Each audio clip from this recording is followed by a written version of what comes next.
नमस्कार दोस्तों, हमारे YouTube चैनल में आपका स्वागत है। आज हम आपके लिए श्री विष्णु पुराण के 5वें अंश का 38वां अध्याय लाए हैं, जिसमें हम यादवों के अंत्येष्टि संस्कार, परीक्षित का राज्याभिषेक और पांडवों के स्वर्गारोहण के बारे में बात करेंगे। तो चलिए भगवान विष्णु का नाम लेकर शुरू करते हैं इस अध्याय को।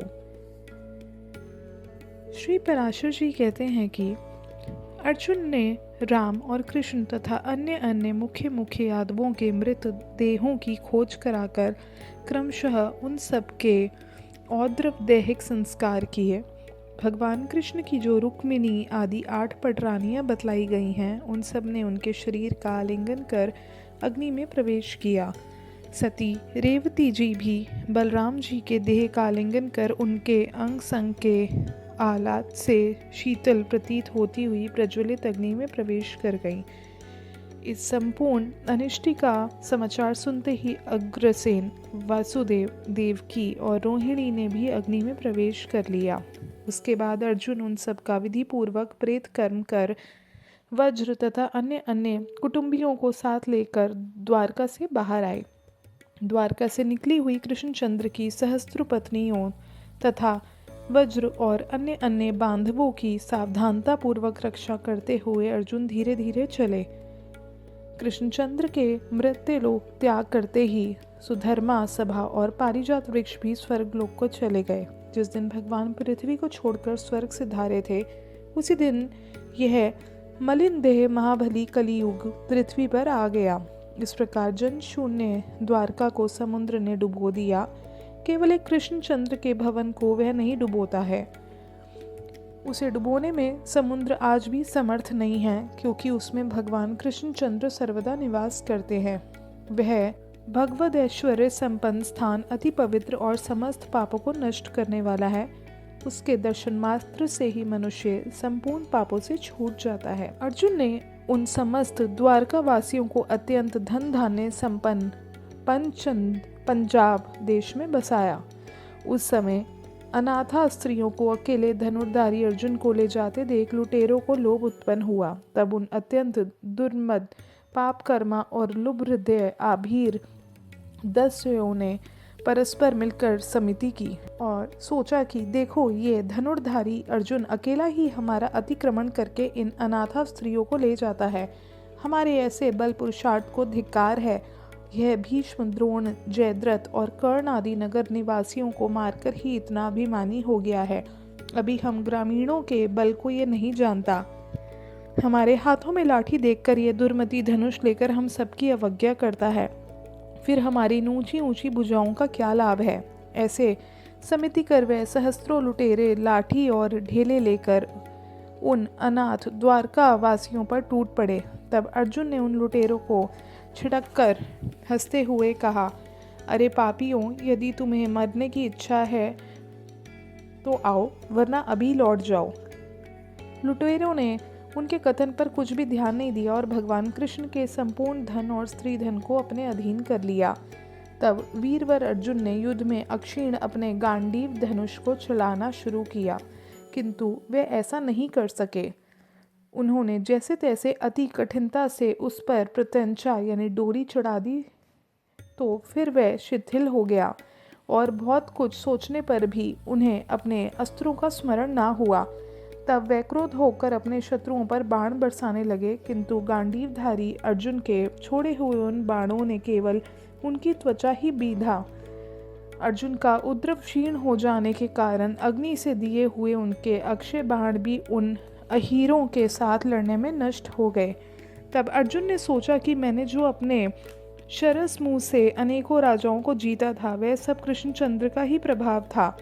अर्जुन के देखते देखते ही वह अहीर उन स्त्रियों को खींच खींच कर ले जाने लगे तथा कोई कोई अपनी इच्छा अनुसार इधर उधर भाग गई।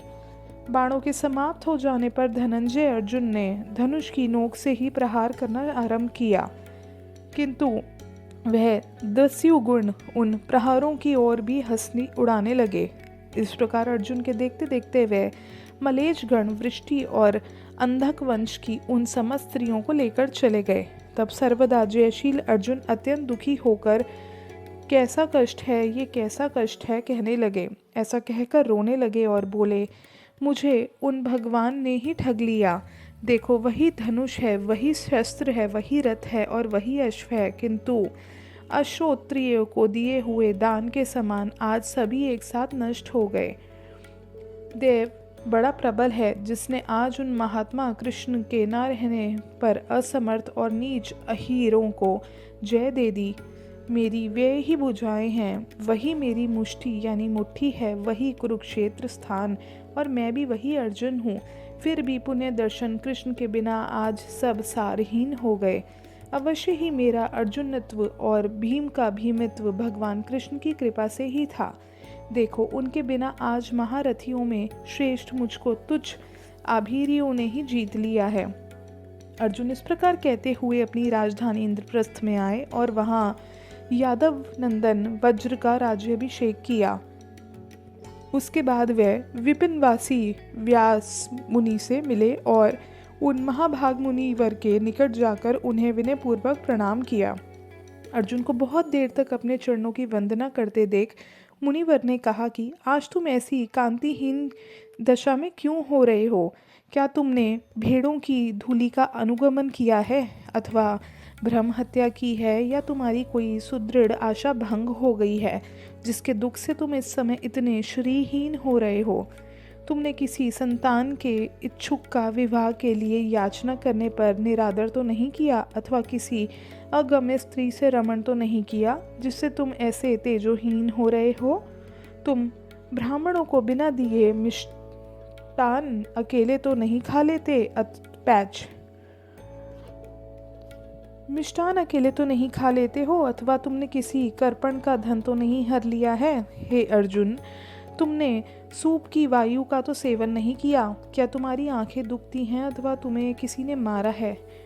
तुम इस प्रकार श्रीहीन कैसे हो रहे हो? तुमने नख जल का स्पर्श तो नहीं किया? तुम्हारे ऊपर घड़े से छलके हुए जल की छींटें तो नहीं आ गईं अथवा तुम्हें किसी हीन बल पुरुष ने युद्ध में पराजित तो नहीं कर दिया? फिर तुम इस तरह हतप्रभ कैसे हो रहे हो? तब अर्जुन ने दीर्घ निश्वास छोड़ते हुए कहा कि भगवान सुनिए। ऐसा कहकर उन्होंने अपने पराजय का संपूर्ण वृतांत व्यास जी को ज्यों का त्यों सुना दिया और कहने लगे कि जो हरि मेरे एकमात्र बल, तेज, वीर्य, पराक्रम, श्री और कांति थे, वह हमें छोड़कर चले गए। जो सब प्रकार समर्थ होकर भी हमसे मित्रवत हंस हंस कर बातें किया करते थे, उन हरि के बिना हम आज तृणमय पुतले के समान निस्सत्व हो गए हैं। जो मेरे दिव्य अस्त्रों, दिव्य बाणों और गांडीव धनुष के मूर्तिमान सार थे, वह पुरुषोत्तम भगवान हमें छोड़कर चले गए हैं। जिनकी कृपा दृष्टि से श्री, जय, संपत्ति और उन्नति कभी हमारा साथ नहीं छोड़ती थी, वही भगवान गोविंद हमें छोड़ के चले गए। जिनकी प्रभावाग्नि में भीष्म, द्रोण, कर्ण, दुर्योधन आदि अनेक शूरवीर दग्ध हो गए, उन कृष्णचंद्र ने इस भूमंडल को छोड़ दिया है। उन चक्रपाणी कृष्णचंद्र के विरह में मैं ही क्या, संपूर्ण पृथ्वी ही यौवन, श्री और कांति से हीन प्रतीत होती है। जिनके प्रभाव से अग्नि रूप मुझ में भीष्म आदि महारथिगण पतंगवत भस्म हो गए थे, आज उन्हीं कृष्ण के बिना मुझे गोपों ने हरा दिया। जिनके प्रभाव से ये गांडीव धनुष तीनों लोकों में विख्यात हुआ था, उनके बिना आज यह अहीरों की लाठियों से तिरस्कृत हो गया है। भगवान की जो सहस्त्रों स्त्रियां मेरी देख रेख में रहती थी, उन्हें मेरे सब प्रकार यत्न करते रहने पर भी दुष्य गुण अपनी लाठियों के बल से ले गए। हे कृष्ण, लाठियां ही जिनके हथियार हैं, उन आभीरियों ने आज मेरे बल को कुंठित कर मेरे द्वारा साथ लाए हुए संपूर्ण कृष्ण परिवार को हर लिया। ऐसी अवस्था में मेरा श्रीहीन होना कोई आश्चर्य की बात नहीं है। आश्चर्य तो ये है कि नीच पुरुषों द्वारा अपमान पंख में सनकर भी मैं निर्लज अभी जीवित हूँ। इस पर व्यास जी उन्हें कहते हैं कि हे पार्थ, तुम्हारी लज्जा व्यर्थ है, तुम्हें शोक करना उचित नहीं है। तुम संपूर्ण भूतों में काल की ऐसी ही गति जानो। पांडव, प्राणियों की उन्नति और अवनति के कारण काल ही है। हे अर्जुन, इन जय पराजयों को काल के अधीन समझकर तुम स्थिरता धारण करो। नदियाँ, समुद्र, गिरिगण, संपूर्ण पृथ्वी, देव, मनुष्य, पशु, वृक्ष, सरीसर्प आदि संपूर्ण पदार्थ काल के ही रचे हुए हैं और फिर काल ही से ये क्षीण हो जाते हैं। अतः इस सारे प्रपंच को कालात्मक जानकर शांत हो जाओ। हे धनंजय, तुमने कृष्णचंद्र का जैसा महात्म्य बतलाया है वह सब सत्य ही है, क्योंकि कमल नयन भगवान कृष्ण साक्षात काल स्वरूप ही हैं। उन्होंने पृथ्वी का भार उतारने के लिए ही मर्त्य लोक में अवतार लिया था। एक समय पूर्व काल में पृथ्वी भाराक्रांत होकर देवताओं की सभा में गई थी। काल स्वरूपी श्री जनार्दन ने उसी के लिए अवतार लिया था। अब संपूर्ण दुष्ट राजा मारे जा चुके हैं, अतः वह कार्य संपन्न हो गया है। वृणी और अंधक आदि संपूर्ण यदुकुल का भी उपहंसार हो गया है, इसलिए उन प्रभु के लिए अब पृथ्वी तल पर और कुछ भी कर्तव्य नहीं रहा। अतः अपना कार्य समाप्त हो चुकने पर भगवान स्व इच्छा अनुसार चले गए हैं। वह देव प्रभु सर्ग के आरंभ में सृष्टि रचना करते हैं, स्थिति के समय पालन करते हैं और अंत में ये ही उनका नाश करने में समर्थ हैं। जैसे इस समय वे राक्षस आदि का संहार करके चले गए हैं। हे पार्थ, तुझे अपनी पराजय से दुखी नहीं होना चाहिए, क्योंकि अभ्युदय काल उपस्थित होने पर ही पुरुषों से ऐसे कर्म बनते हैं जिनसे उनकी स्तुति होती है। जिस समय तुझ अकेले ने ही युद्ध में भीष्म, द्रोण और कर्ण आदि को मार डाला था, वह क्या उन वीरों का कालक्रम से प्राप्त हीन बल पुरुष से प्रभाव नहीं था? जिस प्रकार भगवान विष्णु के प्रभाव से तुमने उन सबको नीचा दिखलाया था, उसी प्रकार तुझे दस्युओं से दबना पड़ा है। वह जगतपति देवेश्वर ही शरीरों में प्रविष्ट होकर जगत की स्थिति करते हैं और वह ही अंत में समस्त जीवों का नाश करते हैं। हे कुंती पुत्र, जिस समय तेरा भाग्योदय हुआ था उस समय श्री जनार्दन तेरे सहायक थे, और जब उस सौभाग्य का अंत हो गया तो तेरे विपक्षियों पर श्री केशव की कृपा दृष्टि हुई है। तू गंगानंदन भीष्म पितामह के सहित संपूर्ण कौरवों को मार डालेगा, इस बात को कौन मान सकता था? और फिर यह भी किसे विश्वास होगा कि तू अभीरों से हार जाएगा? हे पार्थ, यह सब सर्वात्मा भगवान की लीला का ही कौतुक है कि तुझ अकेले ने कौरवों को नष्ट कर दिया और फिर स्वयं अहीरों से पराजित हो गया। हे अर्जुन, तू उन दस्युओं द्वारा हरण की गई स्त्रियों के लिए शोक करता है, सो मैं तुझे उसका यथावत रहस्य बतलाता हूँ। एक बार पूर्व काल में विप्रवर अष्टावक्र जी सनातन ब्रह्म की स्तुति करते हुए अनेकों वर्ष तक जल में रहे। उसी समय दैत्यों पर विजय प्राप्त करने से देवताओं ने सुमेरु पर्वत पर एक महान उत्सव किया। उसमें सम्मिलित होने के लिए जाती हुई रंभा और तिलोत्तमा आदि सैकड़ों हजारों देवांगनाओं ने मार्ग में उन मुनिवरों को देखकर उनकी अत्यंत स्तुति और प्रशंसा की।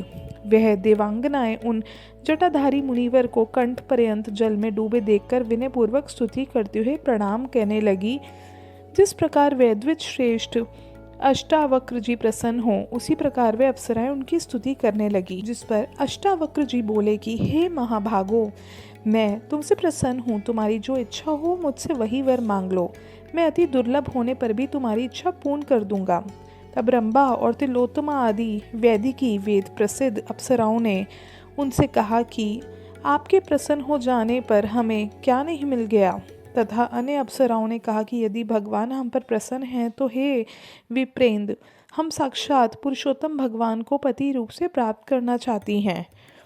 तब ऐसा ही होगा कहकर मुनिवर अष्टावक्र जल से बाहर आए। उनके बाहर आते समय अप्सराओं ने 8 स्थानों में टेढ़े उनके कुरूप देह को देखा। उसे देखकर जिन अप्सराओं की हंसी छिपाने पर भी प्रकट हो गई, वह कुरुनंदन, उन्हें मुनिवर ने क्रोध होकर यह शाप दिया कि मुझे कुरूप देखकर तुमने हंसते हुए मेरा अपमान किया है, इसलिए मैं तुम्हें ये श्राप देता हूँ कि मेरी कृपा से श्री पुरुषोत्तम को पति रूप से पाकर भी तुम मेरे शाप के वशीभूत होकर लुटेरों के हाथ में पड़ोगी। मुनि का यह वाक्य सुनकर उन अप्सराओं ने उन्हें फिर प्रसन्न किया। तब मुनिवर ने उनसे कहा कि उसके पश्चात तुम फिर स्वर्गलोक में चली जाओगी। इस प्रकार मुनिवर अष्टावक्र के श्राप से ही वे देवांगनाएं श्री कृष्णचंद्र को पति पाकर भी फिर दस्युओं के हाथ में पड़ी हैं। तुझे इस विषय में तनिक भी शोक न करना चाहिए, क्योंकि उन अखिलेश्वर ने ही संपूर्ण यदुकुल का उपहंसार किया है तथा तुम लोगों का अंत भी अब निकट ही है। इसलिए उन सर्वेश्वर ने तुम्हें बल, तेज, वीर्य और महात्म्य का संकोच कर दिया है। जो उत्पन्न हुआ है उसकी मृत्यु निश्चित है। उन्नत का पतन अवश्यम भावी है। संयोग का अंत वियोग ही है तथा संचय यानी एकत्र करने के अनंतर क्षय व्यय होना सर्वथा निश्चित ही है। ऐसा जानकर जो बुद्धिमान पुरुष लाभ या हानि में हर्ष अथवा शोक नहीं करते, उन्हीं की चेष्टा का अवलंबन कर अन्य पुरुष भी अपना वैसा ही आचरण बनाते हैं। इसलिए हे नरश्रेष्ठ, तुम ऐसा जानकर अपने भाइयों के साथ संपूर्ण राज्य को छोड़कर तपस्या के लिए वन को जाओ। अब तुम जाओ और धर्मराज युधिष्ठिर से मेरी ये सारी बातें कहो। जिस तरह परसों भाइयों सहित वन को चले जाओ, वैसा यत्न करो। मुनीश्वर, व्यास जी के ऐसा कहने पर अर्जुन ने इंद्रप्रस्थ में आकर पृथापुत्र युधिष्ठिर और भीमसेन तथा यमजों यानी नकुल और सहदेव से उन्होंने जो कुछ जैसा जैसा देखा और सुना था सब ज्यों के त्यों सुना दिया। उन सब पांडु पुत्रों ने अर्जुन के मुख से व्यास जी का संदेश सुनकर राज्य पद परीक्षित को अभिषिक्त किया और स्वयं वन को चले गए। हे मैत्रेय, भगवान वासुदेव ने यदुवंश में जन्म लेकर जो जो लीलाएं की थी वह सब मैंने तुम्हें विस्तार पूर्वक सुना दी हैं। जो पुरुष भगवान कृष्ण के इस चरित्र को सर्वदा सुनता है वह संपूर्ण पापों से मुक्त होकर अंत में विष्णु लोक को जाता है। इस प्रकार श्री विष्णु पुराण के 5वें अंश का 38वां अध्याय समाप्त होता है। साथ ही 5वां अंश भी समाप्त होता है। अगला अंश यानी छठे अंश में हम कालिका धर्म के निरूपण के बारे में पहला अध्याय आप लोगों के लिए लेकर आएंगे। आशा करते हैं आपको हमारी वीडियो अच्छी लगी होगी। हमारी वीडियो को लाइक करें, साथ ही चैनल को सब्सक्राइब करें। धन्यवाद।